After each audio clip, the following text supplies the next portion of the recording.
Ici-bas, il existe des personnes porteuses de mauvaises nouvelles. Oui. Il y a des porteurs de mauvaises nouvelles. Des gens qui prennent plaisir, qui ont de la joie à porter des mauvaises nouvelles. C'est devenu leur job, leur métier, leur travail de dispatcher les mauvaises nouvelles. À moins de 5 minutes, ces gens peuvent joindre plus de 100 personnes et trouvent du plaisir à leur partager des mauvaises nouvelles, les voir souffrir, les voir pleurer, les voir être abattus. Allô? As-tu appris? On vient de perdre notre tante. Elle est décédée. Mais pourquoi te lamentes-tu? Elle se prenait déjà trop la tête. Oui, les enfants en Europe, les cadeaux par-ci, par-là. C'est fini. La belle vie est terminée. Elle est morte. D'ailleurs, j'ai vu sa dépouille. On ira aux obsèques, manger et boire. Parce que le réseau est libéré. Qui sait? C'est à nous peut-être que viendront tous ces cadeaux. En tout cas, je n'ai pas le temps à t'écouter gémir. J'ai d'autres appels à faire. Allô? Oui? As-tu appris? Oh, dans quelle planète vis-tu? Jonas vient d'être viré de son travail. C'est terminé. Il a été licencié. L'as-tu vu? En train de pleurer, gémir. Oh, mais pourquoi as-tu pitié de lui? Non, il était déjà trop vantard. L'étoile filante, l'étoile montante, c'est terminé. Il est là en train de se lamenter. Il est devenu chômeur. En tout cas, je n'ai pas le temps à perdre. J'ai quelqu'un d'autre à rencontrer. Hi, ça va? J'ai quelque chose à t'annoncer. La nouvelle vient juste de tomber. Je suis la première à la prendre et je viens te la partager. Janine a reçu sa lettre de divorce. Elle a rejoint notre camp. C'est fini avec la belle vie. La grande dame dans le quartier. C'est terminé. Les porteurs de mauvaises nouvelles. Bien-aimés. Des gens qui viennent agrandir la situation. Les situations simples, ils les rendent gigantesques. Des éléphants. Oh, la situation de Pierre. Oh, elle est pitoyable. Je l'ai vu, son cas est grave. Il a la peau collée aux os. Non, je crois que ses jours sont comptés. Sa situation, non, il n'y a plus de porte de sortie. Oh, le fils de ta copine, fais attention. Ne le laisse pas se rapprocher de tes enfants. Il est dangereux, c'est un criminel. Quoi? As-tu déjà tué quelqu'un? Mais je t'ai dit que c'est un criminel. Quelqu'un qui a des objets dangereux, c'est un criminel. Considère-le avoir déjà tué au moins 10 personnes. Ne le laisse pas s'approcher de toi. Dès que tu le vois, fuis. Les porteurs de mauvaises nouvelles, ce sont des gens avec leurs paroles, avec les mots qu'ils prononcent. Ils vous découragent. Ils viennent sortir de vous la lueur d'espoir. Ils viennent dissiper de votre cœur la joie, la paix. Même lorsque ces gens vous voient déterminés, avoir la vigueur, la rage de réussir, ils vous montrent que c'est impossible. Quoi? Toi? Tu veux faire ça? Les gens comme nous avons essayé, nous n'avons pas réussi. Toi, un dernier, un pauvre, ne rêve même pas. Il vient vous ôter même les rêves. Ne pense même pas. Et pour cela, j'aimerais vous parler de cette histoire écrite dans Nombre, chapitre 13. C'est l'histoire des Israélites, délivrés de l'esclavage de l'Égypte par Dieu, pour la terre promise à Canaan. Une terre promise par Dieu, donnée par Dieu. Alors il arriva où Moïse envoya 10 espions aller s'enquérir, regarder la terre et apporter les nouvelles. Sur les 10, 8 vinrent avec des mauvaises nouvelles. Il vint dire au peuple et à Moïse que Canaan, cette terre, oubliez-la complètement. Je vous dis que c'est un pays qui dévore ses habitants.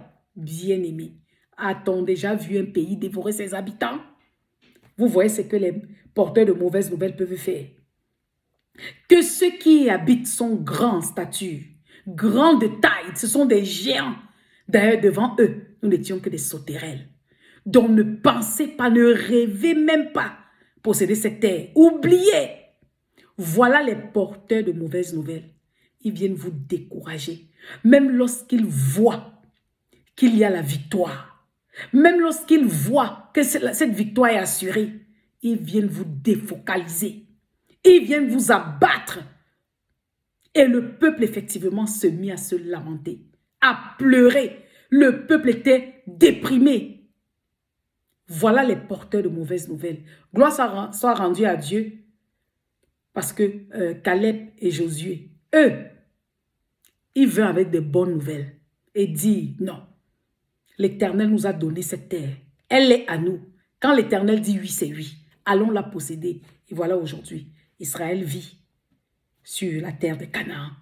Les porteurs de mauvaises nouvelles, ce sont ceux-là qui viendront vous décourager, qui viendront avec leurs paroles vous abattre. Alors je viens te poser la question, es-tu un porteur de mauvaises nouvelles? Lorsque tu parles avec l'autre, lorsque tu communiques avec ta copine, ton voisin, ton ami, ton frère, ta belle-sœur, quelles sont les paroles? Quelles sont ces nouvelles-là que tu donnes? Est-ce que cette personne en ressort remontée, fortifiée, relevée, ou bien avec tes paroles, tes nouvelles, tu abats l'autre? Tu finis l'autre, tu détruis l'autre. Porteur de mauvaises nouvelles. Aujourd'hui, je viens te dire que l'Éternel te demande de changer de voix, de changer de confession. Parce qu'ils sont beaux, les pieds de ceux-là qui annoncent la paix, qui annoncent de bonnes nouvelles, qui publient le salut. Voilà les beaux pieds. Mais laids sont les pieds de ceux-là qui se précipitent à faire le mal, à annoncer de mauvaises nouvelles. Je m'adresse à vous.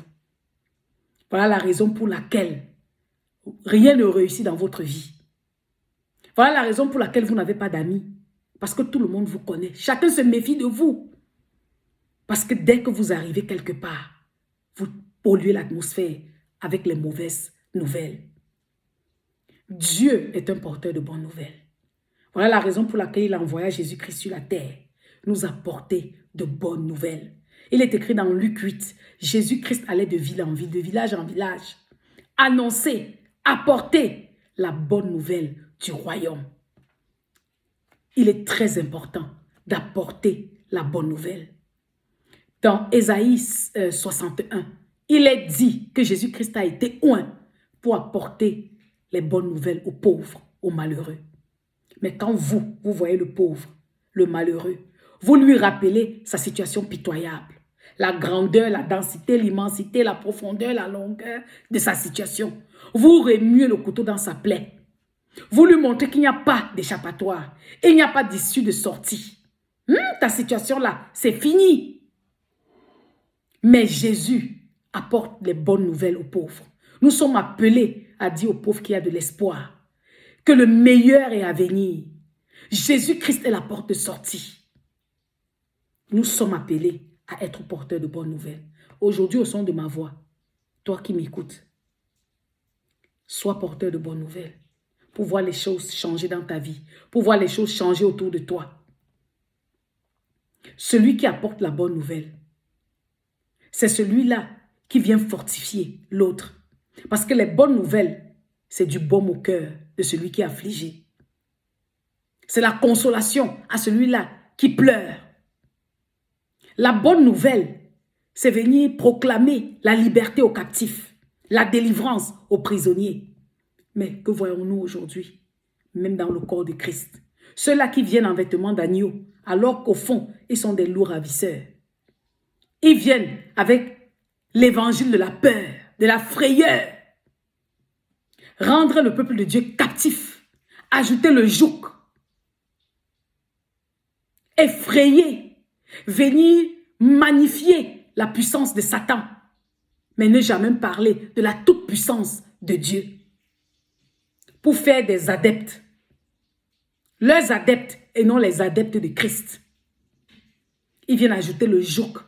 Au lieu de venir libérer les captifs, au lieu de venir ouvrir la porte par la parole de Dieu aux prisonniers, Jésus dit, ils viennent ajouter le fardeau, le joug, alors qu'eux-mêmes ne remuent pas le petit doigt. Les porteurs de mauvaises nouvelles. Qu'est-ce que le condamné, qu'est-ce que le prisonnier veut bien entendre? C'est sa libération. C'est ça, c'est la grâce. Il veut entendre qu'il est gracié. Mais vous venez rappeler à celui-là, voilà, tu ne réussis pas, tu ne prospères pas, tu ne te maries pas, tu ne travailles pas, tu n'excelles pas, parce que tu es sous les liens, parce que tu es sous la malédiction générationnelle, parce que tu es possédé, tu es oppressé par les démons. C'est vrai, cela existe. Mais vous ne parlez pas de la délivrance qui est en Christ.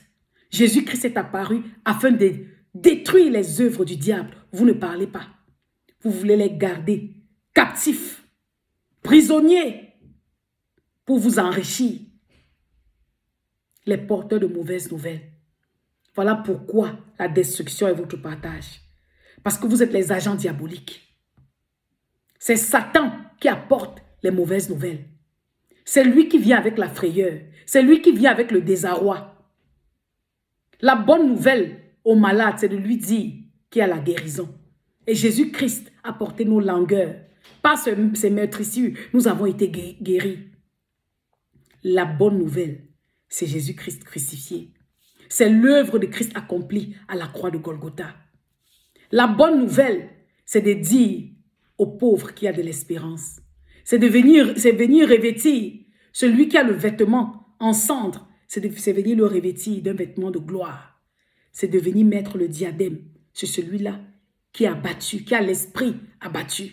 Celui-là qui n'était rien, mais qui, par Christ Jésus, peut tout. Voilà les porteurs de bonnes nouvelles.